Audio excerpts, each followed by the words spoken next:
I know that Home Affairs is trying to root out foreigners, undocumented foreigners, but there have been some complaints of people whose identity has been sold to foreigners. Are you going to address this issue as well? Well, mostly it's collusion, unfortunately. If you will see with the situation of the people that we arrested with the passports, where you have a South African who comes in to do a force of swap with an illegal person, that contributes. So all of those who are participating in illegal things, we want to warn them, you must stop doing it, because we will find you. And also even those who enter into marriages of convenience and then later come back and say, no, I don't know how I got married. We then discover that you were there because we take your fingerprints. That's an illegal activity. People must stop doing so that we break that collusion that happens. Illegal foreigners will not be getting South African identity documents if we are not being assisted by South African. So we must stop that, get to the bottom of it. That I would like to be the Minister of Home Affairs where the system is online, not offline. Dr. Leon Schreiber, just tell us about your visit today. Is this the first area you're going to visit? How many other areas, as the tornado didn't hit eMagwaveni only? Yeah, so we're visiting 2 shelter areas today where people are being housed who have been affected by really what is a devastating scene. I mean, if you can see the devastation that came through in such a short time, then you can understand the impact that this has had on people's lives and really their dignity. I mean, you lose your house, 12 people lost family members here, and many cases lost the vital documents that we are here to restore to them today. So I think it's a signal from the Department of Home Affairs that we care about the dignity of citizens, that, you know, for you to lose your identity is something, your identity document is something that touches you very closely, because there are also many economic opportunities and access to services that are linked to that. So what you see here today is not the start of the process. It started immediately after the disaster with collecting the details of people who needed these documents, then going through internal processes to make sure that we can waive the fees for this, because many people here lost everything and are not able to pay for these new documents. So the things they're getting today are handed out at no cost to them. And then, of course, to make sure that we use the mobile facilities that you see behind me to come and deliver the documents and capture everything securely.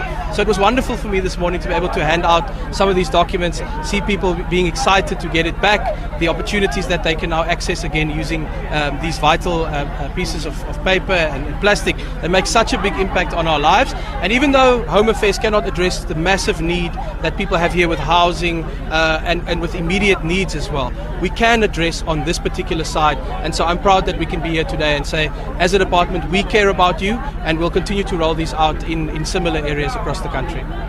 Minister, do we know the number of people who applied or those who have yet to apply for documents?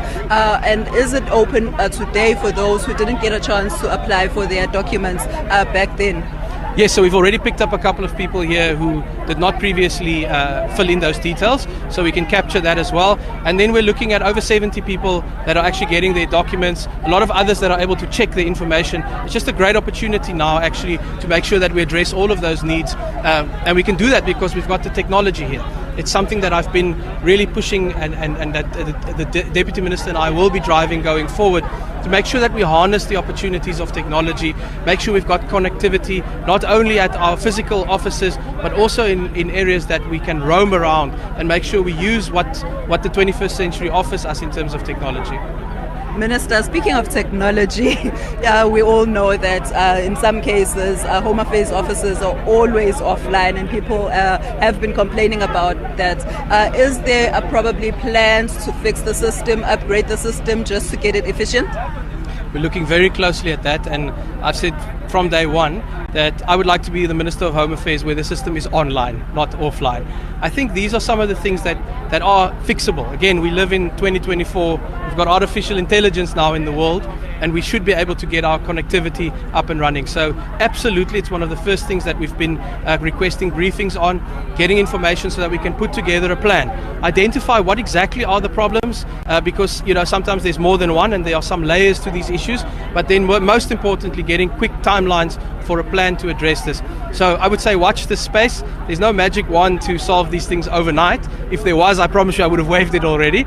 But just have a look at our progress over time, and I think you find that even Home Affairs, where a lot of people have become really quite negative about the department, if we can demonstrate progress on things like the system being more reliable and more stable, I think South Africans can start feeling hope again that things can improve in this country going forward. Thank you. Let's just rope in the Deputy Minister, Mr. Njabulo Nzuza.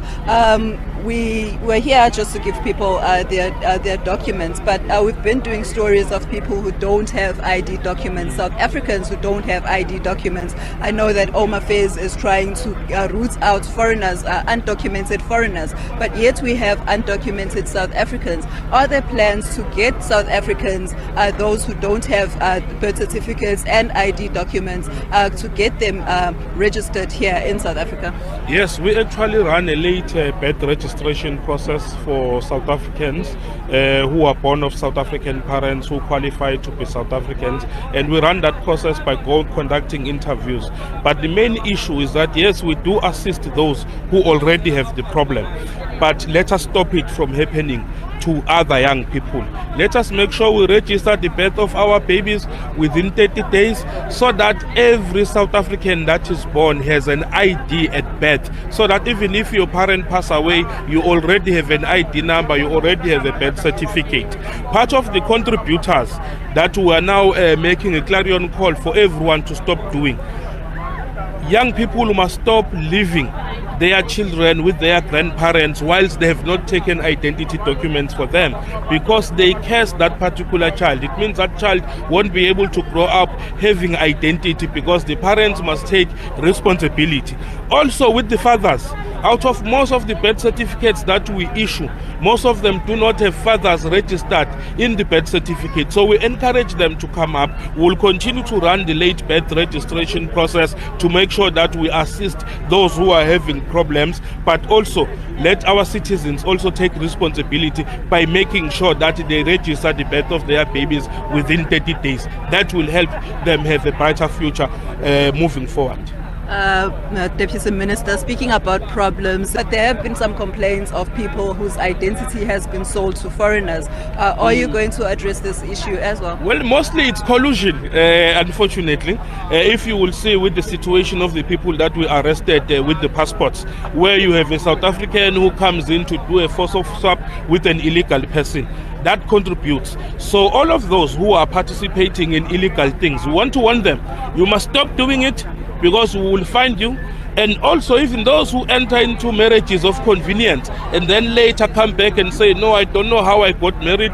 We then discover that you were there because we take your fingerprints. That's an illegal activity. People must stop doing so that we break that collusion that happens. Illegal foreigners will not be getting South African identity documents if we are not being assisted by South African. So we must stop that, get to the bottom of it. But our own officials who are involved in doing wrong things, we've been arresting them. We'll continue to arrest them.